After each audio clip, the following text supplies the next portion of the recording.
اسحاق ڈار عوام کے ساتھ وہ سلوک کر رہے ہیں کہ ہر شخص دھاڑیں مار مار کر رو رہا ہے، سو ان کا نام اب اسحاق دھاڑ مشہور ہو رہا ہے۔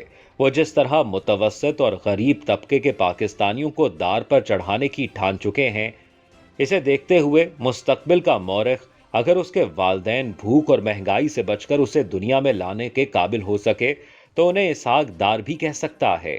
چند ماہ پہلے تک ایسا نہیں تھا، تب وہ اسحاق ڈارلنگ تھے، خوابوں کا وہ شہزادہ تھے جو آ کر سنڈریلا کی کایا کلپ کر دیتا ہے۔ قوم کو انتظار تھا کہ کوئی آئے گا، لائے گا دل کا چین۔ ڈالر کے بارے میں خیال تھا کہ وہ ڈار صاحب کا پالتو لکا کبوتر ہے جسے وہ آ کر کے بلائیں گے اور وہ غٹر غوں کرتا ان کے پیروں پر آ گرے گا۔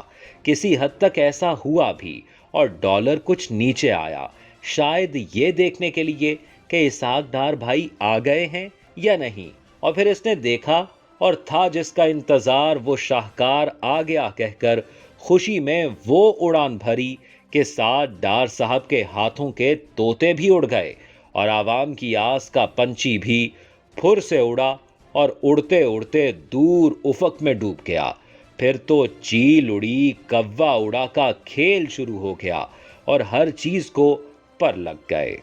پیٹرول، بجلی، گیس، اجناس، سبزی، گوشت، دودھ، ہر شے پرواز کر کے عام آدمی کی دسترس سے باہر ہو گئی۔ اب ڈار صاحب نے پیش کیا ہے منی بجٹ۔ در حقیقت منی کہہ کر اس دیو ہیکل اور بھاری بھرکم بجٹ کی توہین کی گئی ہے اور لفظ منی کی رسوائی کی گئی ہے۔ اس پر سنا ہے اس لفظ نے احتجاج کرتے ہوئے کہا ہے، منی بدنام ہوا ڈارلنگ تیرے لیے۔ یوں تو اس منی بجٹ سے ہر ایک شخص متاثر ہوا ہے اور برہم بھی دکھائی دیتا ہے، لیکن ہمارے اسحاق ڈار کو کسی کی برہمی کی کیا پرواہ؟ وہ تو اتنے بہادر اور بے پرواہ ہیں کہ بقول خود IMF کی آنکھوں میں آنکھیں ڈال کر بات کرنے کا اعلان کر چکے تھے۔ سینا گزٹ کے ذریعے ہم تک خبر پہنچی ہے کہ وہ IMF کی آنکھوں میں آنکھیں ڈال بھی چکے تھے۔ انہیں یوں دیکھتے دیکھ کر IMF شرما گئی اور لجا کر ایک پرانا گانا گانے لگی، آنکھوں میں آنکھیں ڈال کر دیکھا نہ کیجئے، سب دیکھتے ہیں آپ کو، ایسا نہ کیجئے۔ لیکن ڈار صاحب باز نہ آئے۔ ان کا خیال تھا کہ جس طرح چائے میں چینی، سالن میں نمک اور قوم کا پیسہ جیب میں ڈل جائے تو پھر نکالا نہیں جا سکتا، اسی طرح اگر آنکھیں آنکھوں میں ڈال دی جائیں تو نکالی نہیں جا سکتی۔ وہ یہ بھی سوچ رہے ہوں گے کہ اگر نکالا تو آنکھیں احتجاج نہ کرنے لگے کہ کیوں نکالا۔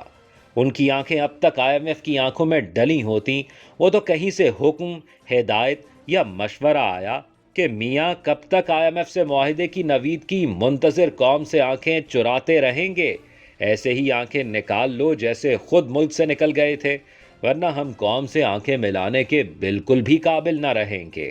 تب کہیں ڈار صاحب نے آنکھیں نکالی اور جھکا لی، پھر انہوں نے ہتھیار ڈال دیے۔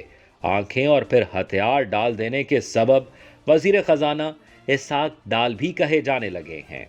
ڈار صاحب کی منصفانہ اور حساب کتاب کی فطرت نے گوارا نہ کیا کہ غیر کی آنکھوں میں آنکھیں اور اس کے سامنے ہتھیار ڈالے جائیں اور اپنوں کو بھلا ڈالا جائے، سو انہوں نے قوم پر ٹیکسوں کا بوجھ ڈالا، غریبوں کو رون ڈالا اور عوام کے سامنے منی بجٹ کو ہضم کرانے کے لیے اس سے عام آدمی متاثر نہیں ہوگا کا چارہ ڈالا۔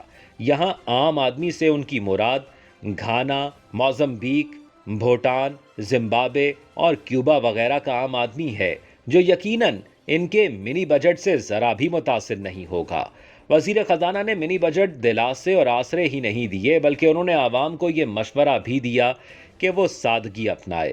یہ دراصل ان کی اپنی سادگی ہے جس کے بارے میں کہا گیا ہے، اس سادگی پہ کون نہ مر جائے اے خدا۔ پیارے بھائی، آپ نے عوام کے پاس عیش و عشرت کے لیے چھوڑا کیا ہے؟ حضور، ہمارے عوام تو اتنے سادہ ہیں کہ بار بار ان سیاسی جماعتوں کو منتخب کر لیتے ہیں جو اس سادہ عوام کی جیب میں رکھے نوٹ کو بھی ساڈا سمجھتی ہے، جیسے آپ اور آپ کی جماعت ساڈا حق ایتھے رکھ کی غیر اعلانیہ پالیسی کے تحت کر رہی ہے۔